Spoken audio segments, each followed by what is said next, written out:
Well, good evening to you all, and welcome to this special Ralph Miliband lecture on the past, present, and future of Libya, presented by Saif al-Islam al-Qaddafi. And let me say right from the beginning what a pleasure it is for me to have him here. First of all, I knew him quite well whilst he was a student here for a number of years, and as I'll come on to reflect in a moment, we argued about a lot of things. But I also, during this time, come to know him very well, and I must say that I've come to like him a great deal. So it is a great pleasure for me to welcome him here, both in a personal capacity, and then secondly as a representative of the Miliband program, and thirdly as an academic of the London School of Economics, of course. Born in 1972, Saif is currently chairman of the Qaddafi International Foundation for Charity and Development based in Tripoli. Founded in 2003, the Qaddafi Foundation devotes itself to development and humanitarian work, especially in the social, economic, cultural, and, most importantly, in the human rights field. Saif received his PhD from the LSE in 2009. The topic of this thesis was, perhaps initially, if one took a certain outside view, perhaps surprising, but it was on the role of civil society in the democratization of governance, in this case, global governance institutions. He also received a master's degree in political philosophy from the LSE in 2003, and before that, a business degree from a university, also a master's degree in Vienna in 2000. He graduated with a BSc in engineering from Tripoli's Al-Fatah University in 1994. That's 4 degrees, Saif, one more than me. You're collecting them.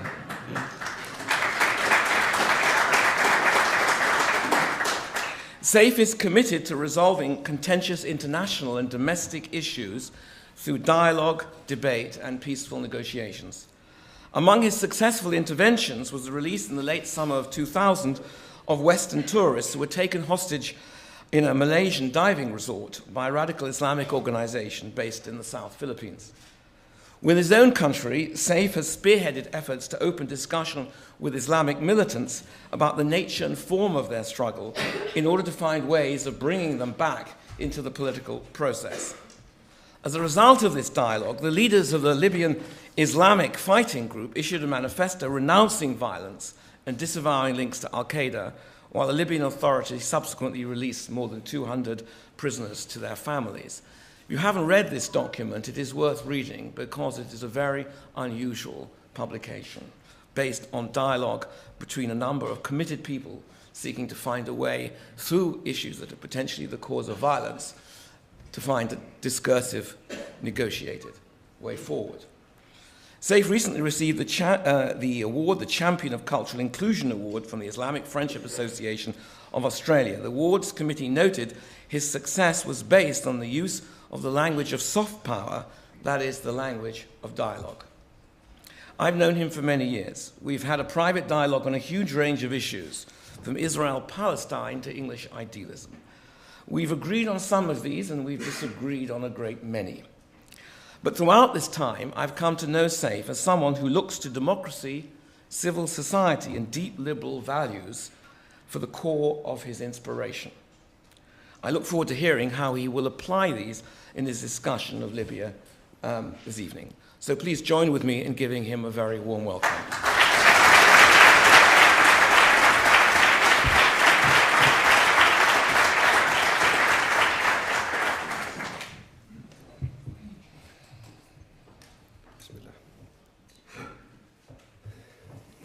Ladies and gentlemen, thank you. It is an honor to address you today. It is good to be back at the LSE, which has played such a critical role in my intellectual development. I came to the LSE in 2002 as my country was just emerging from isolation, just a year after I began my studies. In December 2003, Libya made a decision to dismantle its program to develop nuclear and chemical weapons. This was a turning point in diplomatic ties with the West.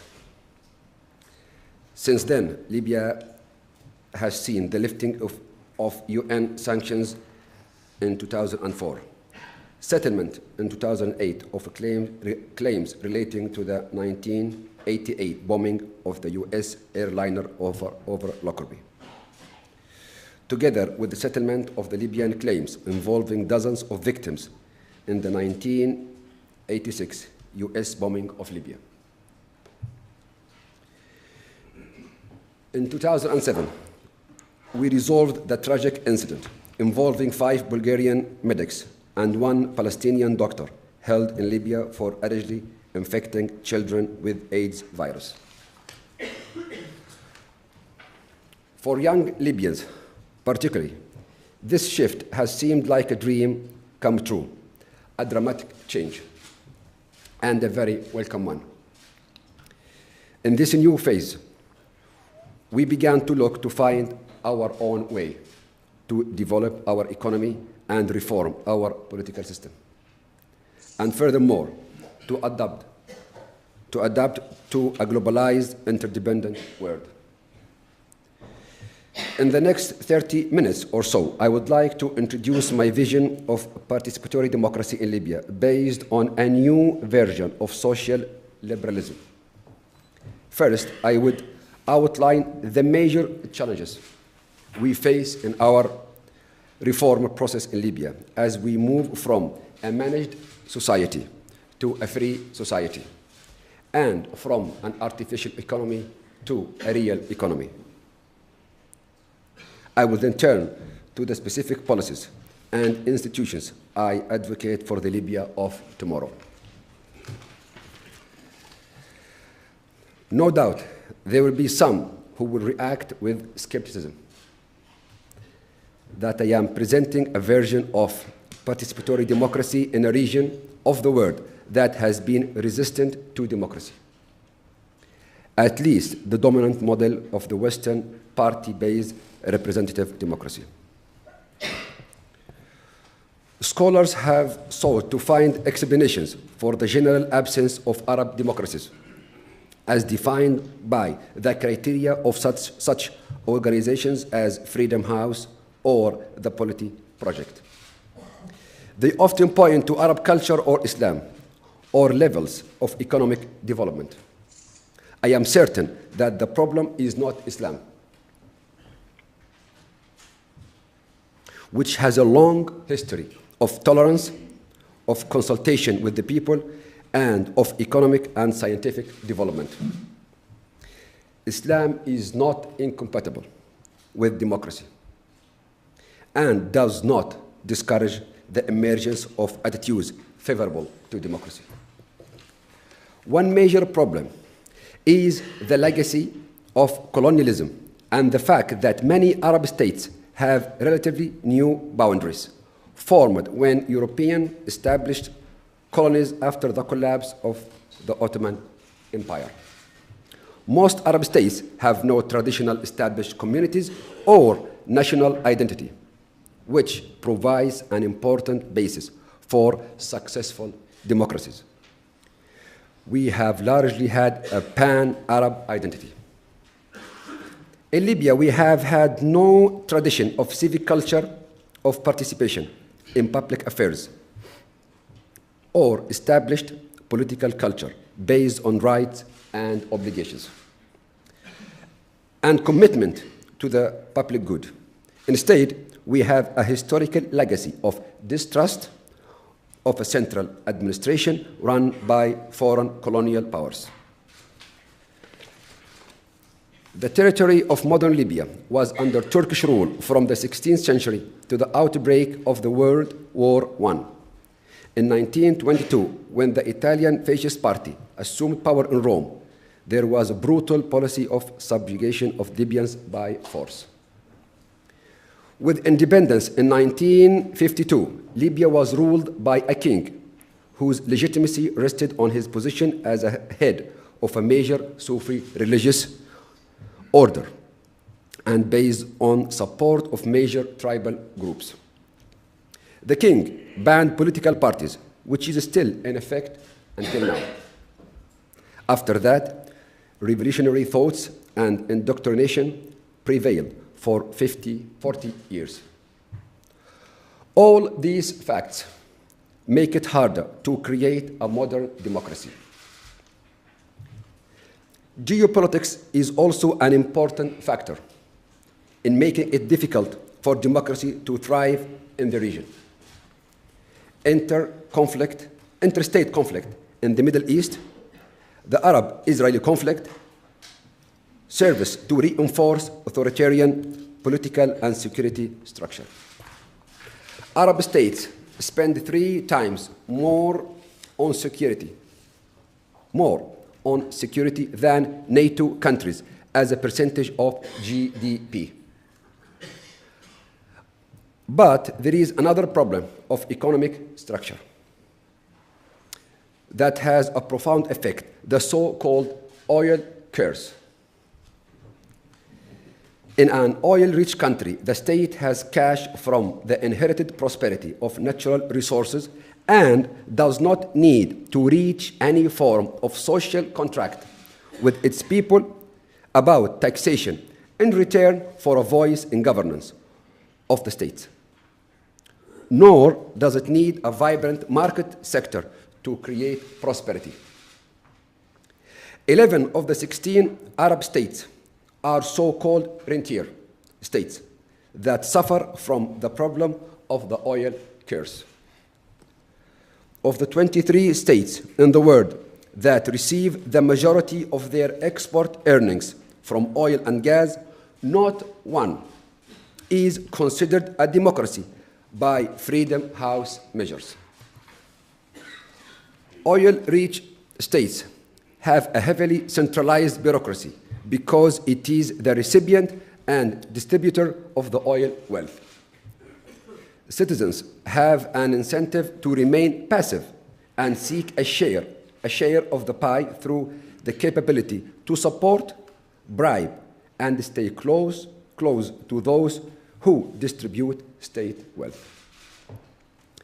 Civil society is weak and co-opted by the state.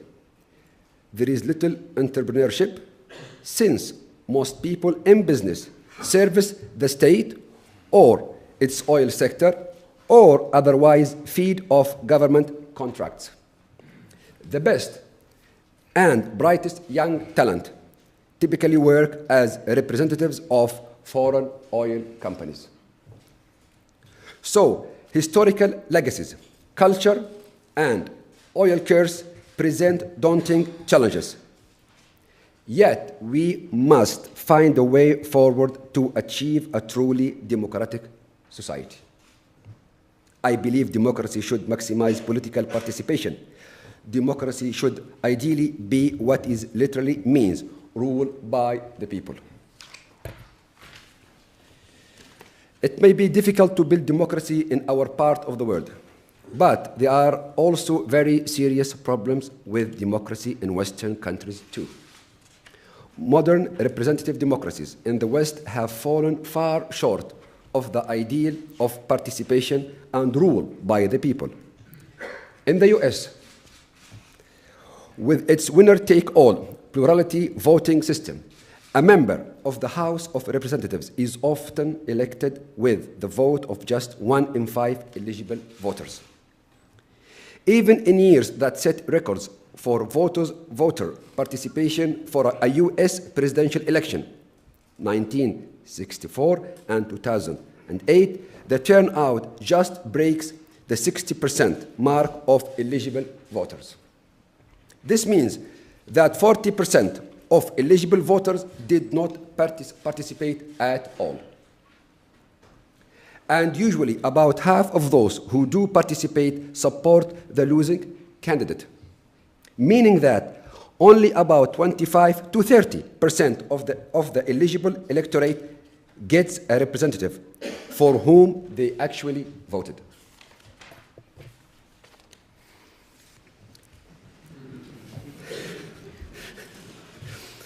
The result is a move away from rule by the people and toward rule by political factions and special interests.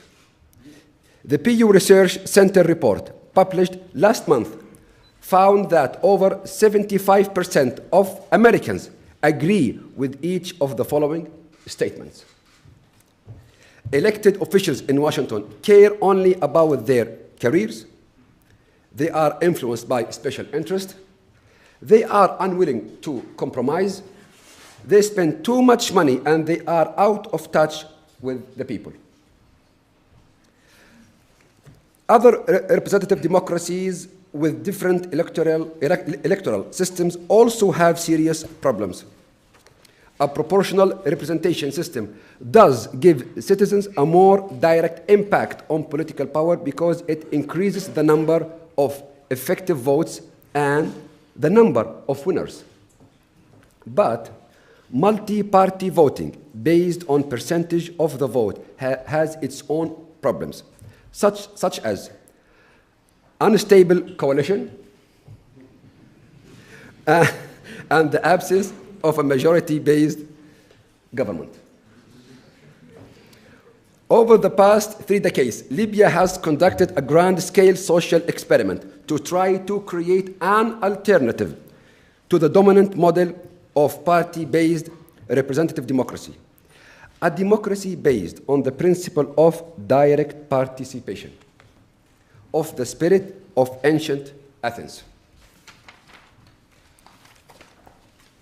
So, in theory, Libya is the most democratic state in the world.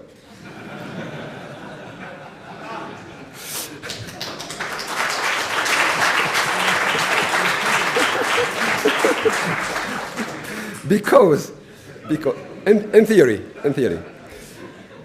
theory, because we have a national system of direct forms of popular political participation, the town meeting style gathering called basic people's conferences. Libya has legally vested individual citizens with decision-making power through several hundred of these basic people's conferences. The ideal has been to have citizens to learn about their policy issues, engage face-to-face, and to decide by casting their vote, without intermediaries or representatives, and hence without political parties, which were regarded by thinkers from Jean-Jacques Rousseau to George Washington to be divisive and disruptive of the process of citizen deliberation. Each local unit is supposed to administer its own affairs and select delegates to the regional level conferences and to the national level General People's Congress. This is a model of direct democracy that gives ultimate authority to the people and enables them to participate directly in the creation of the laws that govern them. In practice, however, the reality has fallen far short of the ideal. Participations in the BPCs has been low and often superficial. This can largely be explained by different challenges I noted at the outset. We have had to try to build a civic culture of participation in a post-colonial state with no such tradition in a region plagued by geopolitical conflict and oil curse. The implementation of our direct democratic system has faced many serious problems. First, we did not create formal structures for direct democracy. We did create formal structures for direct democracy, but in actual implementation, we have had a managed society with interference by different institutions and the leadership. Second, no independent media. Third, the absence of civil society. Fourth, a non-inclusive approach with regard to Libyans with different political beliefs or opponents. There were also other serious, misguided efforts in Libya to implement ideals of popular democracy and social justice. In the 1980s, the noble aspiration to empower workers, to make them partners, not wage earners, resulted in the abolition of private property, which was in effect the same as Soviet state socialism. The Green Book, which is our political and economic doctrine, did not support a monopoly on ownership of the means of production by any group, class, or the state itself, but the state did become the monopoly owner of economic enterprises. The result was artificial economy with shortages, distorted prices, and low quality. And the main victim was the whole nation. The question I pose is, how can we be noble and efficient at the same time? I spent long hours thinking about the lessons we had learned here in our we had learned in our Libyan experiment, and how to build the Libya of tomorrow. The basic challenge is how to build a state that protects individual freedom, both political and economic, and create truly participatory democracy. Libya's Green Book argued that each individual must have control of his or her economic needs in order to be free. But misguided implementations in Libya led to the state socialism and failure to realize individual freedom. We needed a liberal approach that supported both individual freedom and choice and a free market economy. But it must also be social, in that the state plays a role too. Create opportunities for individuals to succeed, ensures basic social welfare to protect the most vulnerable, and regulates the market to protect society from the huge cost of financial crises that have repeatedly shaken the Western world, most recently the 2008 global economic crisis caused by unregulated financial elites. I began to think that the right reconciliation of these tensions might be captured by the term social liberalism. I read the works of the new liberals in industrializing England in the late 19th century. They were unhappy with unregulated, brutal capitalism, but also wary of the cost of dogmatic socialist solution to individual freedom.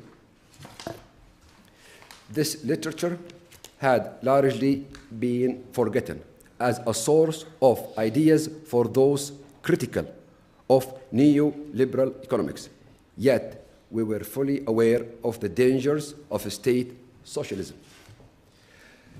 Social liberalism supports the key principles that the state must create favorable social and economic circumstances for individuals to succeed in life, yet not at the cost of their freedom and choice.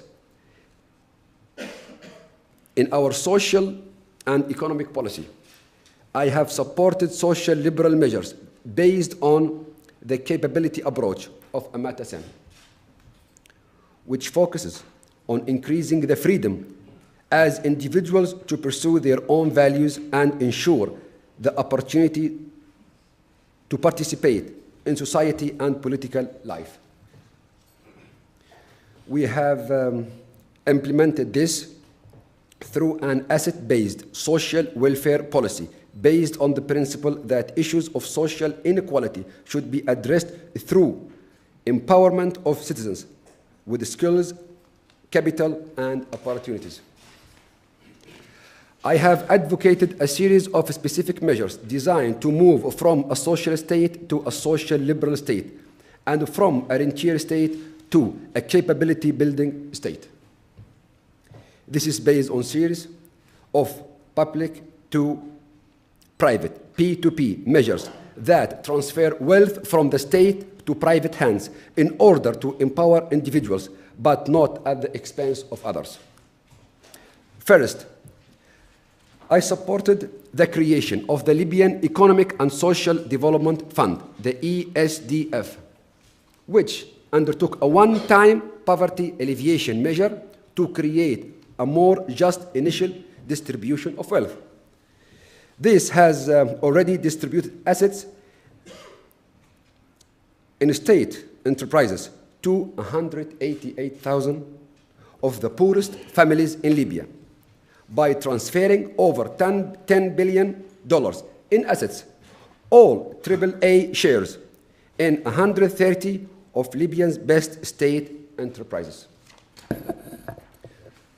Those assisted by the ESDF initially received assets worth $25,000 to $40,000, depending upon the size of their family. Those assets listed in our domestic stock market have already increased in average of 44%. These families receive regular dividends from their assets. They can use the assets as collateral to gain capital, to start their own business, or get a mortgage for the first home. The guiding principle, again, is P2P, to transfer public wealth to private hands in a way that builds capabilities. The fund itself is just a temporary vehicle to transfer incrementally state wealth to the people, and the fund itself will vanish when all assets have been transferred. By the beginning of next year, all families can decide to sell assets or manage them in the financial market as they wish. As a further measure to create a just initial distribution of wealth, at the outset of our reforms, we are working to rectify past injustice by another P2P transfer. We are transferring billions of dollars in cash and assets to compensate those Libyans whose property was confiscated by the state in the 80s. Another capability building approach has been the establishment of family saving accounts for all Libyan citizens.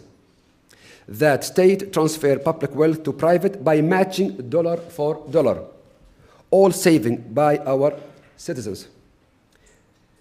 These civil accounts cannot be used for immediate consumption, but only for certain uses, such as education, health insurance, mortgage, or other specific purposes that increases their capability to succeed.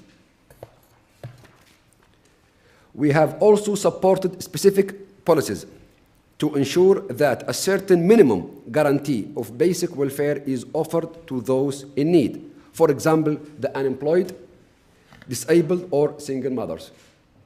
To build further individual capability through education, we have a program to provide vouchers directly to citizens for primary and secondary school. This maximizes individual choice and minimizes the role of the state in public services. So we are working to empower people, but not at the expense of others. I have not supported progressive taxation or any other measures to turn private wealth back to state ownership. This year, we adopted a new law establishing a very low flat tax as a way to support individuals to be productive. Personal income tax and the rate for small businesses will be dropped from a previous high of 44% to a flat rate of 15%. We have reduced corporate tax from the previous high rate of 44% to 20%.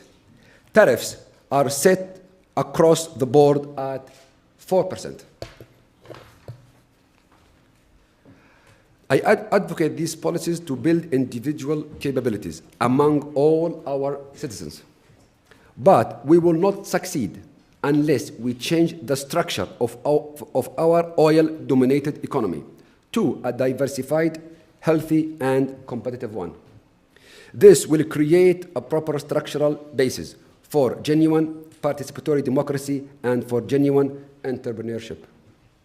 The oil and gas sector still accounts for over 70% of our GDP.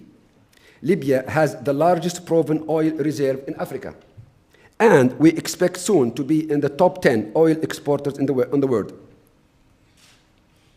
We seek to achieve maximum efficiency in the oil and gas sector, but simultaneously to diversify the economy by building long-term competitiveness in new sectors, beginning with tourism.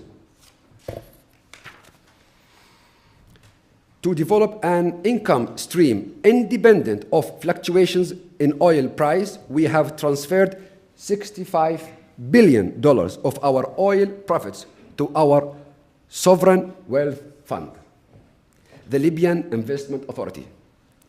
It is taking advantage of opportunities to invest after the 2008 financial collapse, specifically in companies on the condition that they outsource some of their business by setting up joint ventures in Libya and transferring technology.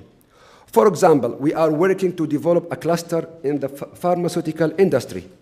And a few weeks ago, we opened our first helicopter assembly plant in Libya, a joint venture with Italians. To provide attractive conditions for joint ventures, particularly with the European Union, we are creating special industrial zones next to our harbors and airports with special tax regimes, low labor cost, and abundant supply of natural gas and power.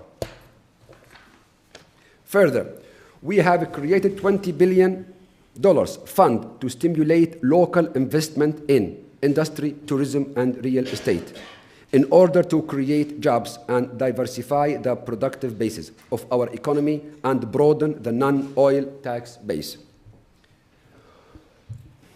Most will be joint ventures with local and foreign companies, and upon completion, the public shares will be sold or listed on the domestic stock market.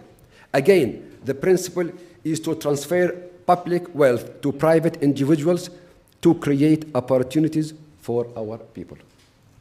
In general, we are striving in our economic development strategy to look beyond the standard formula of Washington consensus of the past decade.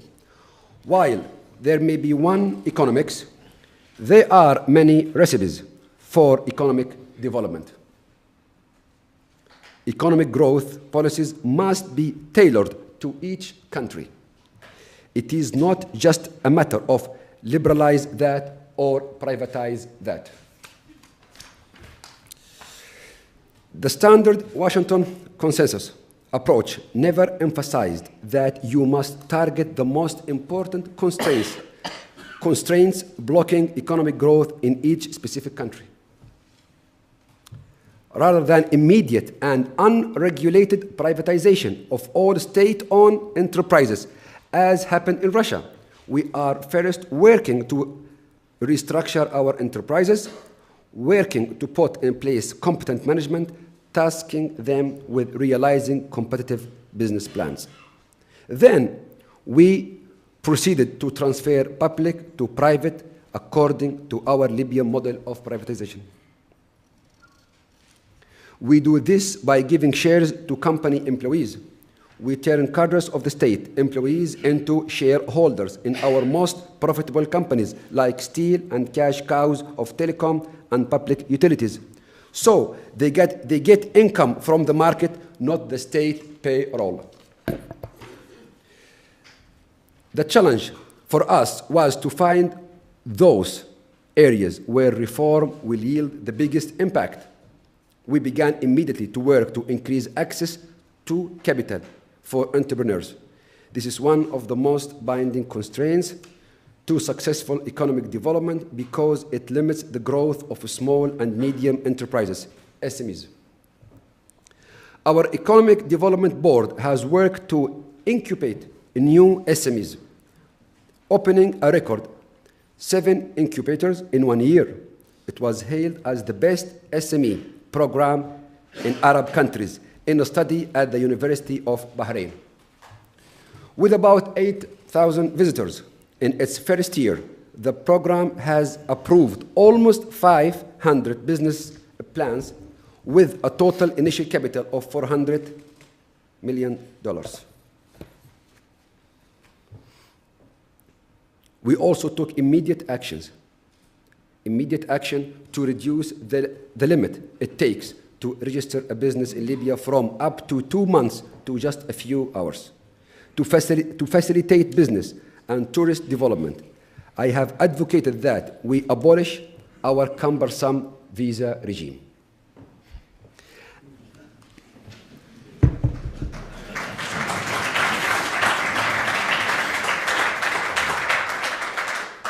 And sending tens of thousands of students abroad for study was another priority for our economic development, higher than some IMF directives like lifting all price subsidies. We are pursuing joint degree programs with many universities around the world, have a program to develop an academic syllabus with Singapore, and I am pleased to note we have established a research and training collaboration here at the LSE. These are the most interesting initiatives of our economic and social reform, which have occurred over the 5 past years. With regard to the political reform, in an effort to be noble and efficient, I have put forward a model aimed at achieving a truly participatory democracy by combining 3 types of democracy: deliberative, direct, and representative.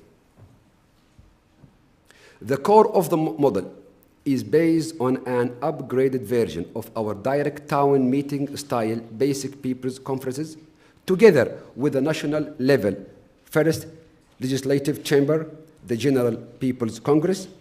But I have endorsed extensive new mechanisms to support this core of direct democracy through free deliberation by the people.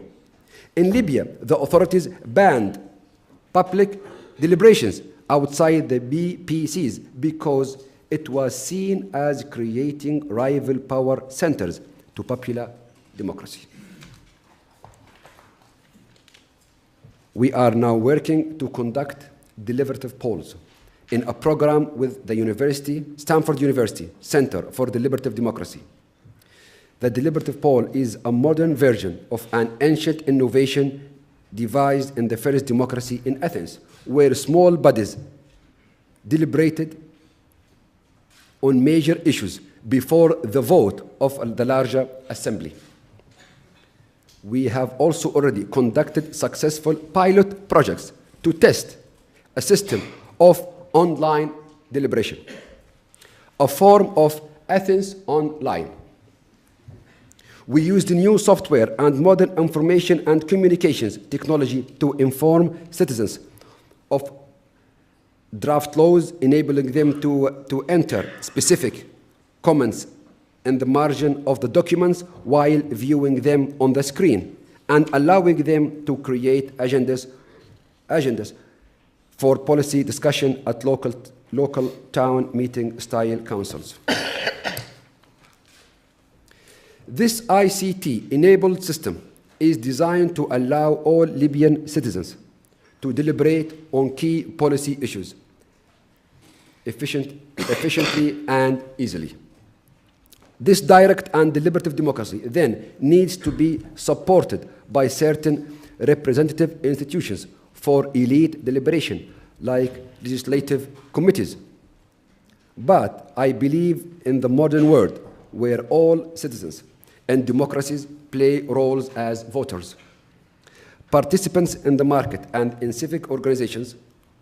Libya also needs to embrace the idea of an upper chamber, similar to the House of Lords or the US Senate, but with civil society and private sector representatives, as well as social leaders elected from throughout the country as voting members. This provides a way to articulate and aggregate social interest that is usually performed by national-level political parties. This approach shares many of the aims of the current Dutch Social and Economic Council, but goes further by giving them a formal vote rather than just an advisory role. This three-part model of democracy, civil society, private sector, and social leaders, must be based on the rule of law. We must have a constitution that is the backbone of our democracy. We need stable laws and stable institutions to develop our economy and provide opportunities for all Libyans to succeed and enjoy a high standard of living.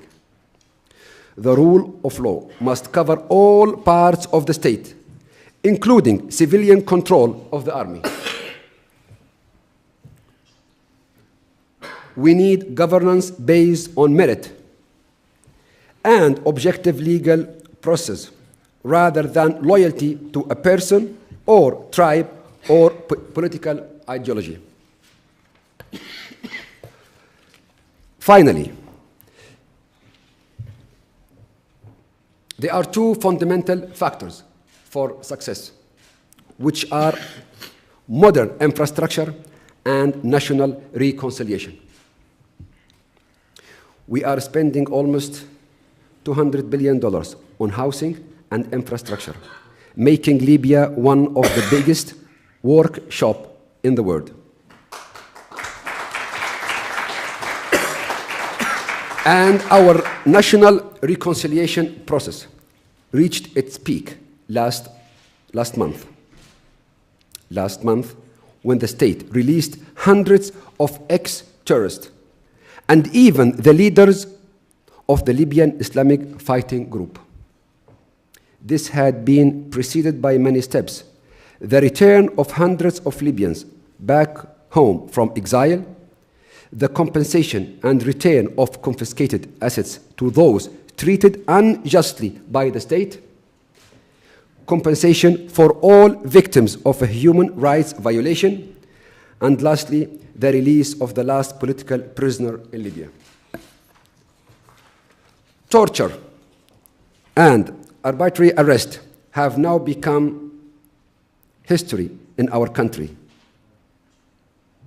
I am now very proud of our human rights record and national reconciliation. It is not a dream anymore. So, in conclusion, ladies and gentlemen, the challenges facing us are indeed daunting, but we are moving in the right direction. We have a long way to go, but I hope that I have been able to give you a brief insight into the changes that have been made and the path along which Libya is traveling. It has been a privilege talking to you, and thank you for your attention. Thank you.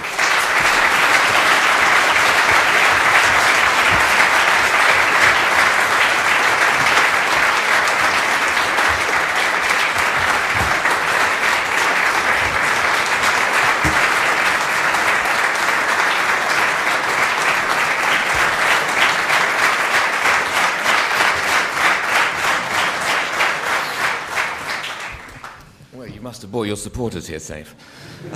A very enthusiastic reception. Well, I was delighted to listen to you and impressed by a great deal of what you said. I mean, you have clearly thought very carefully about the traditions of thinking which you have engaged with, not just in Libya and the Middle East, but in universities in Europe as well. And I think you've come up with an impressive and wide-ranging synthesis of views which constitute a basis of considerable reform in your country. And I think it is impressive that you have said these things here and with the clarity and distinction that you have. Now, of course, this is the London School of Economics, where everyone is a free target, and we welcome questions. And I propose to take questions in clusters of 3, and say if you've got a pen and paper there, if you want to take notes. And after clusters of 3, we'll give you the opportunity to respond. Now, I would like questions to be exactly that form, questions, not statements. question is something that in principle you can answer with a yes or a no. So we'll allow short questions but not statements, so we can get as many views as possible out on the table. So there's time for several clusters of questions, and I myself want to ask Saif quite a tough question at some point. So let's just start the gentleman at the back.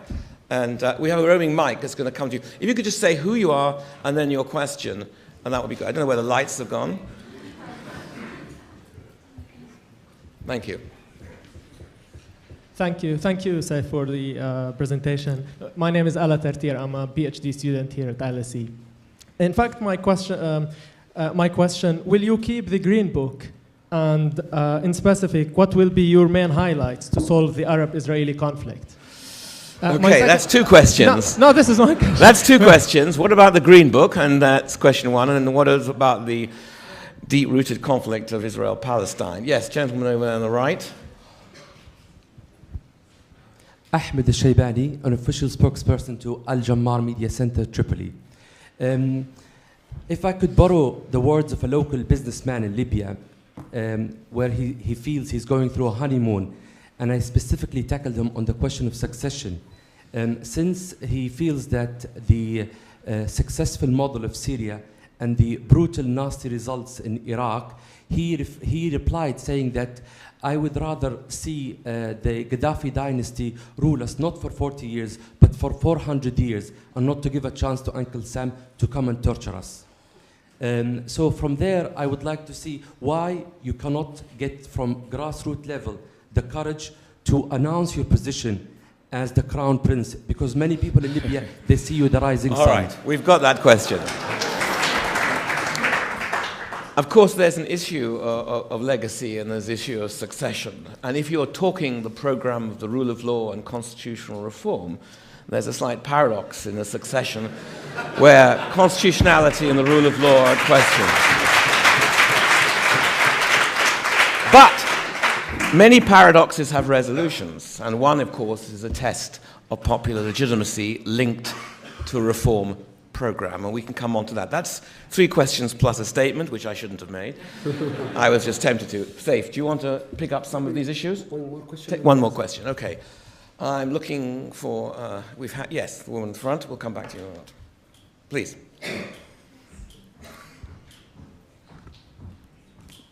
Hello, I'm Jennifer Quinn from the Associated Press. I was hoping you could give us an update of the condition of Mr. Abdel Basset al-Megrahi and talk a little bit about the impact that that has had on your country.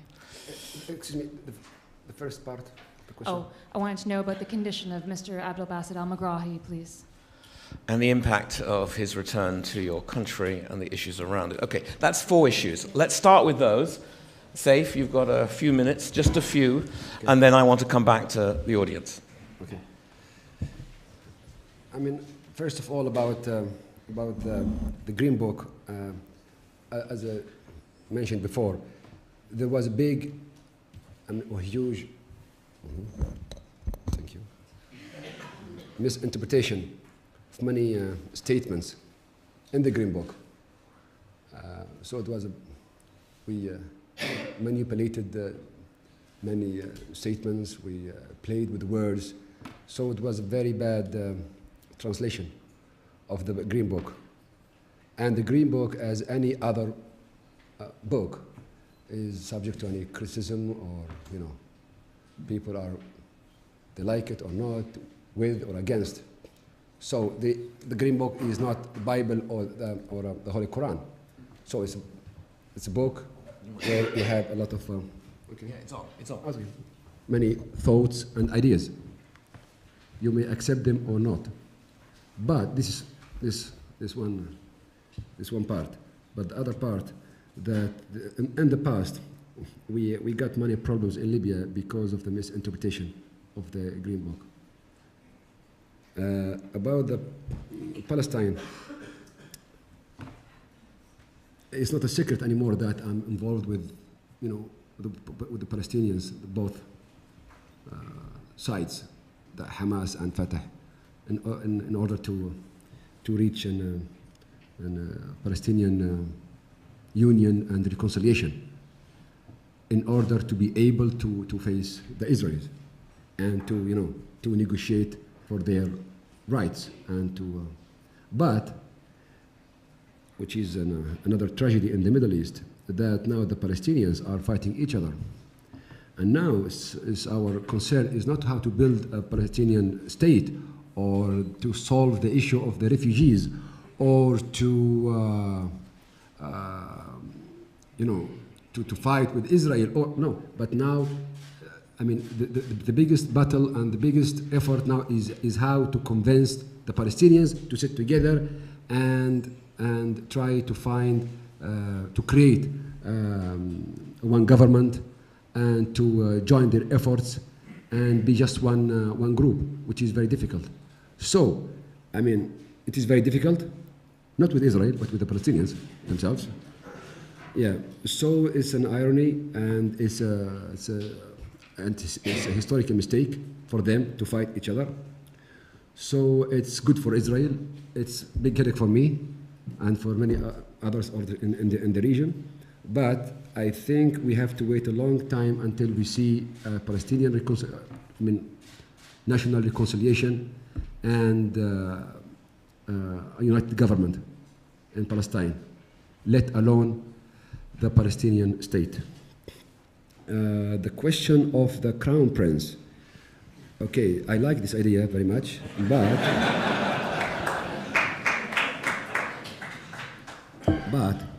and I'm very serious with that.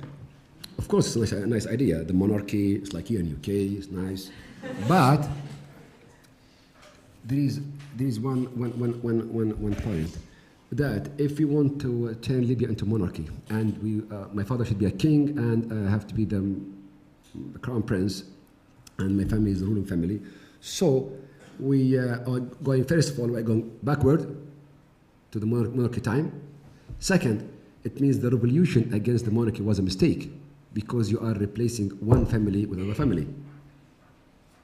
The third, I don't think that I'm the right person to be, the crown prince anyway, to the country. Fourth, I think the best system for Libya is democracy and not monarchy, because you have to be subject to, you have to be accountable. And if you own the country and you own the people, you don't be accountable to anybody. So you are above the law, above the constitution. You are not constrained. You are not ruled by any institution or law. So you'll be a supreme leader. And in Libya, we don't really want any more. I mean, Libya is not in need of a monarchy or a king. I think the future is for good managers elected or chosen by the people to manage the country as a company. That's it. We'll take more questions. Sorry. Yeah. My favorite question about Mr. Al-Basat. Okay, anyway, Mr. Al-Magrahi is very sick, and he has serious health troubles. He has a cancer in a very advanced stage, and he is in Libya. That's all what I know about his condition. I'm not a doctor, so I don't know exactly, or even I cannot give you the right medical answer to your question. But 2 facts. Number 1, he's in Libya. Number 2, he's very sick. Well, I think that's, those are 2 facts. It's true. All right. Yes, lady at the front. Nouria bin Hamida, I'm a Libyan student at the LSE studying government economics. I found that in Libya, most youth want to go abroad, and as a result, it's losing its most talented young people. How will you encourage the brightest to stay and invest in the country, avoiding a brain drain? Yeah, good question. Yes, here's a gentleman with his hand up here on the just over here. Yes, this is Camille Tawil of Al Hayat newspaper. I've noticed that you haven't mentioned Colonel Qaddafi once in your speech. Can you tell us what you think, what Colonel Qaddafi thinks of your reforms? And as a follow-up, it was said last year that you would be given an official post in the government to execute your reforms. What happened to that post? Thank you. Yeah, well, he did talk about the leadership, which I took to be a reference to his father. Yeah, the gentleman at the back with with his hands up on the end. We'll have several rounds, so don't worry at this stage, so you're excluded. Thank you. Do you think you can implement a democracy without a bureaucracy which is also democratically thinking and acting also? And there was a woman just next to you with her hand up. Someone at the back? Yes, why don't you take a question? I had a question. If you allow me to recap your speech real quickly, one of the problems you talked about for Libya was its character as a renter state and the oil curse. At the same time, you also talked about the ESDF and other policies to give the Libyan people more economic capabilities. How can such mechanisms appear to be just other forms of rent payments? How will they enhance the social contract between the state and the citizens, which as of now is non-existent because of the lack of civil society and civil participation in Libya's democracy? Thank you. Very succinct and strong questions. Saif, this is the London School of Economics. You didn't come here for an easy ride, so the floor. I can start from the last question about the ESDF. Okay, again, I mean, if you are hungry and you are very poor and you are homeless, you will not be able and have the mood to listen to lectures in democracy and constitutions and civil society, because you have other things which are more important, basic needs. So to empower the Libyan citizens is a very important step towards creating democracy in Libya. Why? Because, as I said before, democracy is not a car. Political parties are not fast food. So we cannot invent them over one night. We need to create the right political and social infrastructure for democracy. The democracy is like a building. It needs an infrastructure. So one major element or major aspect of the social and political infrastructure for democracy is how to standard the standard of living of the Libyan citizens. Because if you deprive them from their basic rights or their needs, democracy for them is not a priority. So those funds or initiatives, I call them P2P because they start as the public, but they end up private. So for example, the fund you mentioned, the ESDF, this fund will vanish next year, will disappear. And the shareholders will be 188,000 families. They can sell, they can keep their assets, they can get dividends. It's up to them. But you take the power and the wealth from the government and give it to the individuals. Again, civil society and political parties. We don't have political parties now. We have tribes. We have tribes. I mean, now, if you have an election, you will find every tribe coming here with its own list, with their own candidates. Because we banned political parties like for more than 50 years. So there is no culture, there is no right environment for political party to operate like here in UK or in Holland or in France. So even for political parties and the free elections, you need to create the right environment and right infrastructure. Otherwise, we'll end up having 100 tribal parties in Libya. And instead of political ideology or political ideas, you will have different tribal ideas and opinions. So we don't have the right civil society now in Libya. There is no independent media. But we have to start now. We have to have a serious start in Libya. we should say stop to the slogan saying that civil society is against democracy. Because now in Libya we have many stupid titles like independent media is the bridge of the Western imperialism to invade Libya. Civil society is the puppet of the CIA. We have those slogans. We still have this mentality, this culture.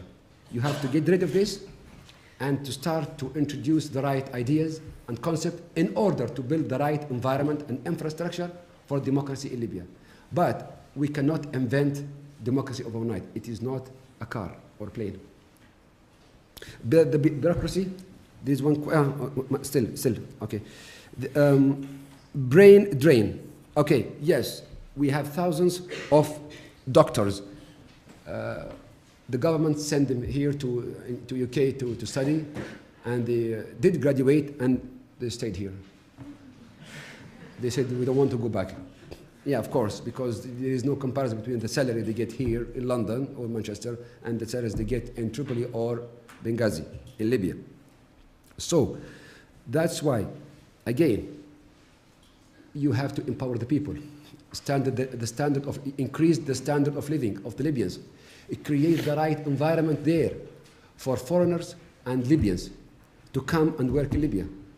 Because it's not just about giving them a good salary. People, they need the right environment to live. They need good schools, restaurants,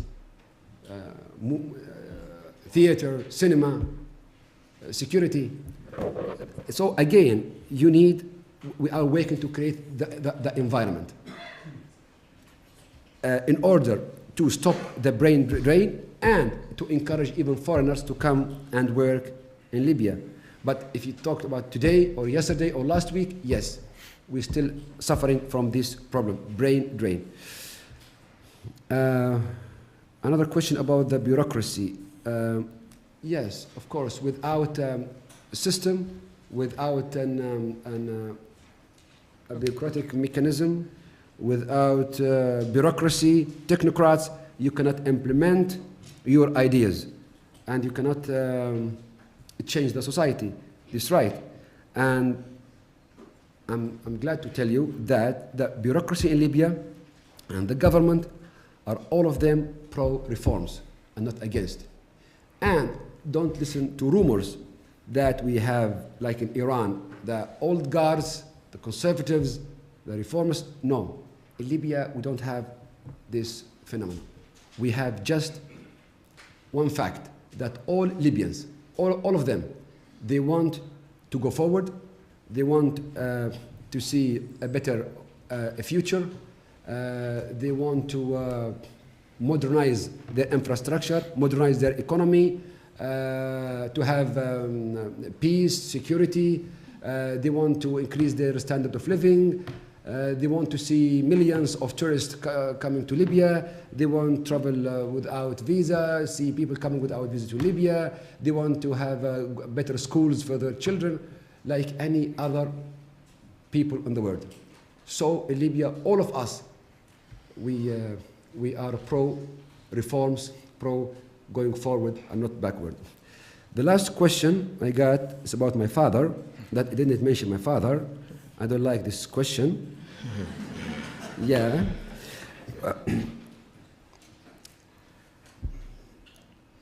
Today we are talking about facts. I'm not here to tell you nice, rosy, romantic ideas about Libya and the future of Libya. In Libya we have facts. We are Arabic, we are Islamic, we are part of the Middle East and North Africa, we are barbarians. Barbarians because the barbarians are the domestic, the original peoples of North Africa. Anyway, and we are developing country, we are Arabic country, so we have many facts. And there is still one father of this nation. So, Muammar Gaddafi is not just my father, he is the father of the whole nation. So, he is very important. We cannot do anything without his approval. You cannot do anything without So, and, one second, and just to show you that he's also pro the reforms, and also he wants to see his country in a better shape. He is not stopping the reforming process. He is not against reforms. He is not blocking all those initiatives. And he has been very supportive, which is very crucial, because without his support and green light, nothing will happen. Saif, let me ask you a question about that as one of your ex-teachers, as it were. You know, we've had many conversations about this, and it comes back to the issues that were raised, and then I'll go back to the floor. You know, democracy of various kinds depends on a number of crucial conditions. It depends on the rule of law, as you've argued very clearly. It depends on certain civil, political, and social liberties and rights. In Libya now, there's clearly a growing effervescence, a flowering of individually based rights like freedom of expression, but not yet things like freedom of association, the capacity of individuals to mobilize together to articulate in diverse civil society associations, contesting and countering views. And also, in any kind of democracy, you do need mechanisms to change your leadership. I mean, the art of democracies is you no longer have to chop off the heads of your leaders because there are ways of removing them. And that means there remains removing people who are in control of the army and so on and so forth. And I'm just wondering now, it's a theoretical question as much as a question about Libya. In your model of democracy that you set out today, I did not hear a clear answer to the question how, in your conception, leadership is transformed, that is changed, through the democratic process. So I would just invite you, in a moment, not now, to say something more about that, because it seems to me critical and goes to the heart and soul of democratic theory as well as ordinary politics. Now, let's carry on. Yes, over there. Hi, I'm Laura Jack. I'm an MSc student here. I have a question. Good evening, Steve Terry from Sheffield Hallam University. Over the last few years, and starting from when you first came to the UK to do your higher education, the UK has benefited a lot from Libyan students coming mainly to do masters and PhD programs, and you've very successfully trained up a very senior cohort of Libyans to be able to contribute to Libyan development. And now I'm getting on to the question. Do you have plans within the Gaddafi Foundation to expand that training to develop middle management skills across Libya? Because that's one of the, perhaps one of the obstacles at the moment for Western companies and universities operating in Libya. Thank you. Now the young woman at the back has got a hand right up. The very back, yes. No, you, yes, you've been waiting for ages. I'm trying to get to as many of you as possible. Don't worry about the brain drain. I haven't met a single student at LSE that wants to go back to their own country. So it's not a Libya-specific problem. I just want to greet, it should be greeted that Libya is making steps towards democratization. It's not an easy process, but don't you think that it's rather a big jump from a one-man rule to a participatory democracy, especially having in mind that participatory processes can easily be manipulated by the leaders who manage them? Can we have the mic right at the front here, please? I've rarely seen so many questions. I'm doing my best. You know, there is in the end, I'm afraid, something arbitrary about the selection, except I try to get around the room and I try to ensure that as many women as men ask questions. That's about the rule. Liz Simons, member of the House of Lords. Can you say something about the role of women in the growth of civil society in Libya? Okay, thank you. The woman behind you. Saif, you won't be expected to address all these at length. Hello, Nadia Turki from Al Arab newspaper. I really appreciate all your ambitious and positive projects. But I would like to ask you, we didn't mention anything about Libya's relation or this project's relation with the Arab world, and especially your neighbors, as I'm very interested. I'm Tunisian, and I would like to know the future relation, if there is any development. Thank you. Okay, it's important to get diverse views out, which is working very well. So, but I'm afraid the time is running on. So I'm going to take two more. The gentleman at the front, if you're brief, and then I'm going to randomly choose someone else with a hand up. And then Saif will give you a few minutes to finish. Fuad Abdelrazak from the BBC. Unfair. I just want to ask Dr. Saif about the media scene in Libya and to what extent is it helping your very ideal vision, especially you started so many good projects there with some very good TV and radio stations. What is the status quo now? I'm afraid that I'm sorry, this will have to be the last question. Good evening. Zaid from Majalla and a student at LSE. What role does solar energy have in the diversification of Libya's economy from the traditional hydrocarbon extraction-related economy? Because I know there's a big plan for a solar project. Solar? Solar, yeah. Okay, Saif, that is a large range of final questions. And we should finish it at 8. So perhaps you would just spend a few 10 minutes. It's giving you 10 minutes, Saif. You don't need longer than that. I have 10 minutes. Yeah, go. Okay. Do you want to stand up or you? I'm fine. All right.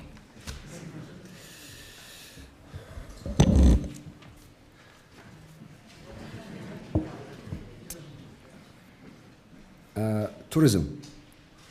Yes. Again, because of the oil curse, we did neglect this sector for a long time. Tourism, because we said, why tourists? We have enough oil and gas. Plus, we were very suspicious with tourists because we think they are American agents spying in Libya. So we give you a very hard time to get visa to visit Libya. And there is no alcohol in Libya. Anyway, recently, Libya made a decision to tackle the issue of, the visa, alcohol in the hotels, building hotels, resorts, start creating the infrastructure for tourism in Libya for the first time. And we are investing a lot, and the government is ready to change a lot of regulations regarding this issue. And by the way, maybe I'm not sure. I'm not a decision maker, but maybe Libya will, as a first step, because the British government was very generous and friendly with Libya regarding the visa regime. So maybe in the near future, the British citizens can travel to Libya without visa. Libya will start with the UK citizens, then the rest of the European countries, North America, Japan and Australia, and so on. So, this is the picture regarding tourism in Libya. Was very difficult, now it's better, and in the future will be something else. Libya and EU. I was talking with today about this subject before I came here, and I said, my father focused a lot on the during the 70s and 70s, 80s, 90s on the Arabic countries and the so-called Arabic nation.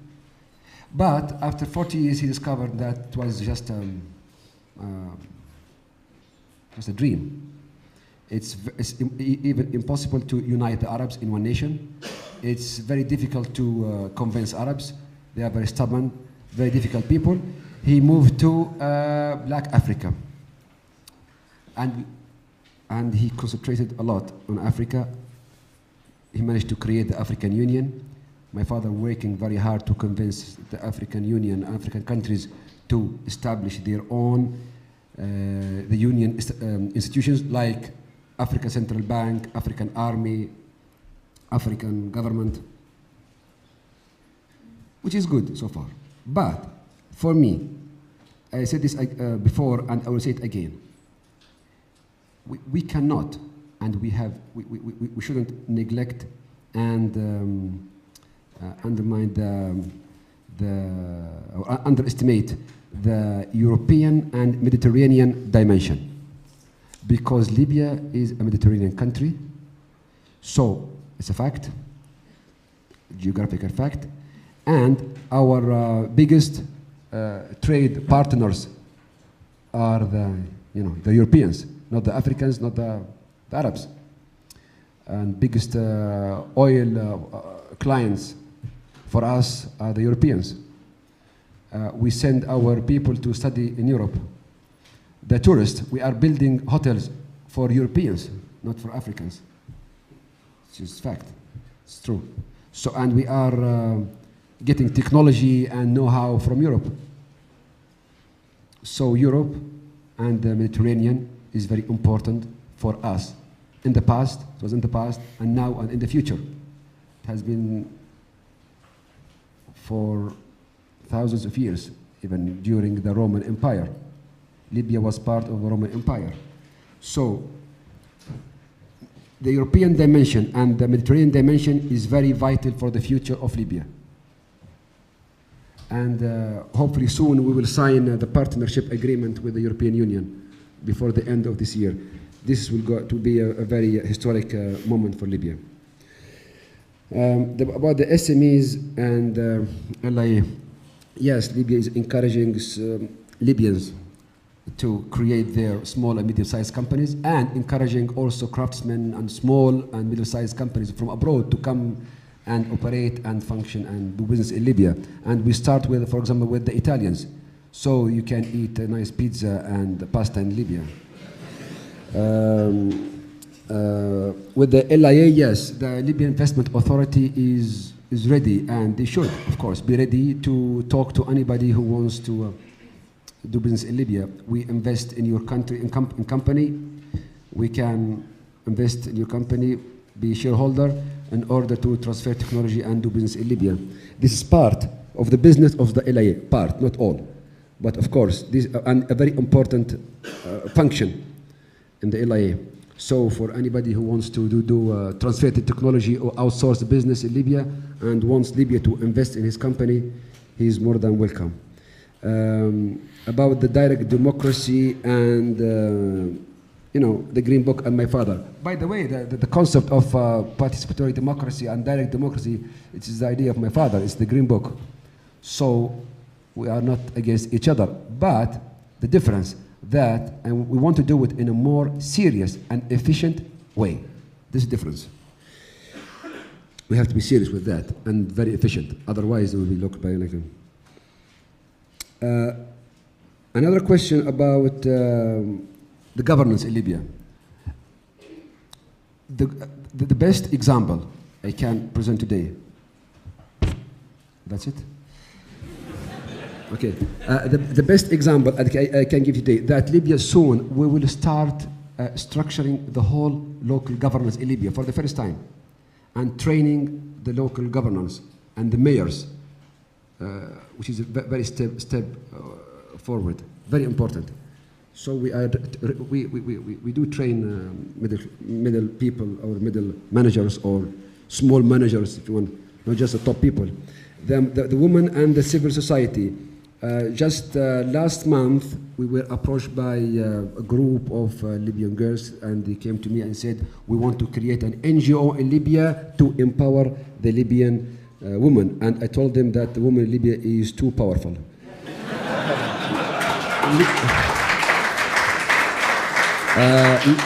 Okay, because we have just 1 minute. Libya and its neighbors. Very quick question and unpolitical. We don't trust each other. The media in Libya, yeah, the government closed shut down the TV channel because of, I heard, because of Egypt. The solar energy. Libya now is building a very big like a solar power plant in the middle of Libya, in the desert, and we are planning to do another 2 power plants based on renewable energy and to sell the energy to Europe. Thank you.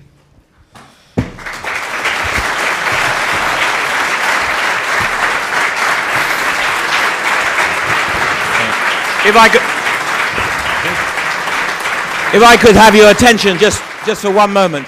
But I would like everyone to stay seated now so that Saif and I and 1 or 2 other people can leave. This is on the advice of the police. So we'd like to leave before you all, of course, can go and enjoy the rest of your evening.